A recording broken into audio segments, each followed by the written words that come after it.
அனைவருக்கும் வணக்கம். நான் பிரபாகர் ஜோதிடர். ஓம் சிவாய நமக. சிவசக்தி திருச்சிற்றம்பலம். இப்போ இந்த 5ஆம் இடத்தில் குரு பகவான் இருந்தால் என்ன பலன் என்பதை சொல்கிறேன். நீங்கள் கருத்தில் கொண்டு நீங்கள் பயன்பெறுங்க. இப்போ 5ஆம் வீட்டில் இப்போ லான் போட்டு லக்கணும், அங்கேருந்து 5ஆம் இடம். அந்த இடத்தில் குரு இருந்தால் அந்த ஜாதகருக்கு கண் வந்து பார்க்கறது பெரிதாக இருக்கும்.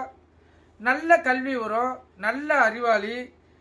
கல்வி அறிவு மூலம் நல்ல லாபத்தை சம்பாதித்து நல்ல மதிப்பு மிக்க வாழ்க்கை ஏற்பட சூழ்நிலை அவருக்கு ஏற்படும்.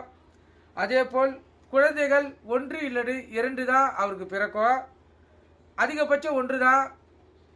அதுக்கு மீறி அந்த திருமணம் பண்ணும் மனைவியின் நிலையை பொறுத்து 2வது குழந்தை அந்த கணவருக்கு அதாவது அந்த ஜாதகருக்கு அமையும்.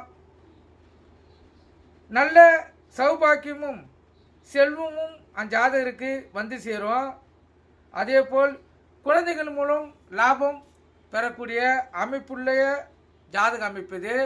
5இல் குரு பகவான் இருந்தால் அந்த ஜாதகர் குழந்தைகள் மூலம் நல்ல லாபத்தையும் நல்ல மகிழ்ச்சிகரமான வாழ்க்கையும் மன சந்தோஷத்தையும் அனுபவித்து அவருடைய காலத்தை கடப்பார். நீங்கள் கருத்தில் கொண்டு நீங்கள் பயன்பெறுங்க. நன்றி, வணக்கம். வாழ்க வளமுடன்.